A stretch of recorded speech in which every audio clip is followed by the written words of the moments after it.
ஹாய்மா, குதிரைவாலி பொங்கல் எப்படி செய்யலாங்கிறத பார்க்கலாம். குதிரைவாலி அரிசி நான் 1 டம்ளர் எடுத்திருக்கேன்.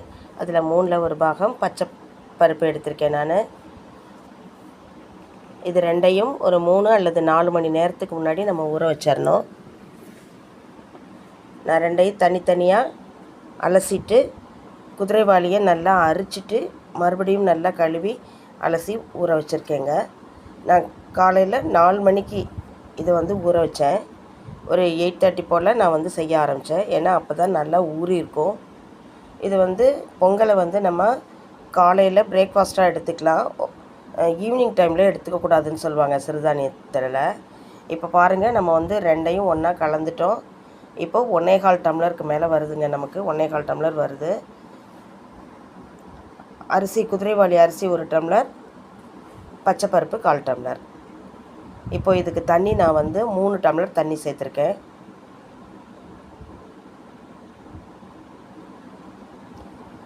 அது கூட ஒரு பிஞ்சு மஞ்சத்தூள் சேர்த்துக்கலாங்க.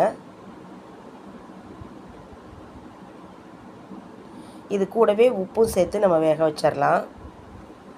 தாளிக்கிறது கடைசியாக போட்டுக்கலாம். நம்ம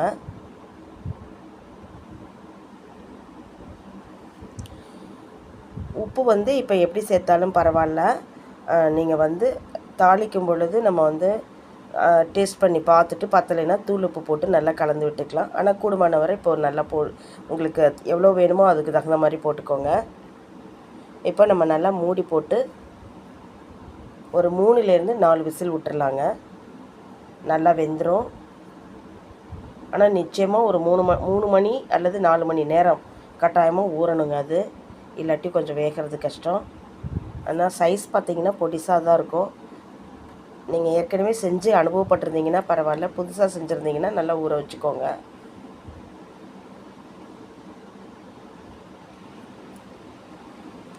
இதுக்கு சாம்பார் வச்சு சாப்பிட்லாம், இல்லை சட்னி, தேங்காய் சட்னி கூட தொட்டுக்கலாங்க. நம்ம வாரத்தில் ஒரு நாள் குழந்தைங்களுக்கு, வீட்டில் இருக்கிறவங்க எல்லாருமே நம்ம சேர்ந்து காலையில் இது டிஃபனாக செஞ்சு சாப்பிட்டா உடல் ஆரோக்கியம் கிடைக்கும். நம்மளுக்கு இது குழந்தைங்களுக்கு இது ரெகுலர் ஆகிடும். புதுசாக என்னமோ கொடுக்குறாங்கன்னு இல்லாமல் நாளடைவில் இதுங்க பழக்கப்பட்டுருவாங்க. ஆனால் நிச்சயமாக சிறுதானிய உணவுகள் வாரம் ஒரு தடவையாவது நம்ம எடுத்துக்கலாம். வளர்கிற பிள்ளைங்க எடுத்துக்கிட்டாங்கன்னா அவங்களுக்கு நல்லா தெரியும். இப்போ நல்லா அருமையாக வெந்துருச்சு. இப்போ இதுக்கு நம்ம தாளிப்பு போட போகிறோம். ஒரு 4 ஸ்பூன் எண்ணெய் சேர்த்துருக்கேன். அது கூட 1 ஸ்பூன் நெய்யும் சேர்த்துருக்கேன் நான். இதுக்கு மிளகு முழுசாக போடாமல் இடித்து போடலாம். இடிக்கல்லில் 1-2 இடித்து நம்ம இது கூட சேர்த்துக்கலாம். அது கூட முந்திரி பருப்பு, பொடியாக நறுக்கின இஞ்சி, கருவேப்பிலை சேர்த்துக்கலாங்க. இது ஓரளவு செவந்ததுக்கப்புறம் நம்ம லாஸ்ட்டாக ஜீரகத்தை சேர்த்துக்கலாம். இப்போ பாருங்கள், நம்ம குக்கரில் வேக வச்சுருந்த இந்த பொங்கல் எடுத்து இது கூட சேர்த்து நல்லா பரட்டி விட்டுக்கலாம். ரொம்ப இறுகின மாதிரி இருக்காது. கொஞ்சம் இலக்கமாக இருந்தால் கூட நம்ம கொஞ்சம் லைட்டாக ஒரு 5 நிமிஷம் ஆறுனதுக்கப்புறம் சாப்பிட்ற அளவுக்கு நம்மளுக்கு வந்துடும். இப்போ நம்ம செஞ்சதும் அப்படி தான் இருக்குது.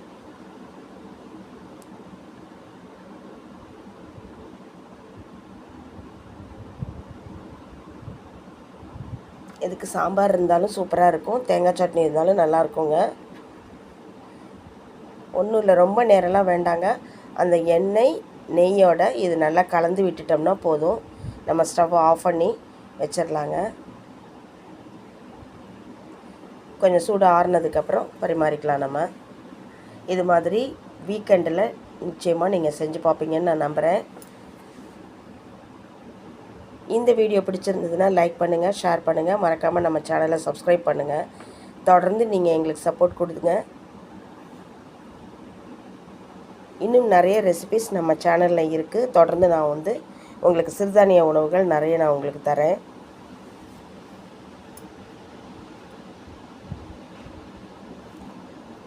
நீங்கள் செஞ்சு பார்த்துட்டு என்ன கமெண்ட் பண்ணுங்கள். தேங்க்யூம்மா, தேங்க்யூ.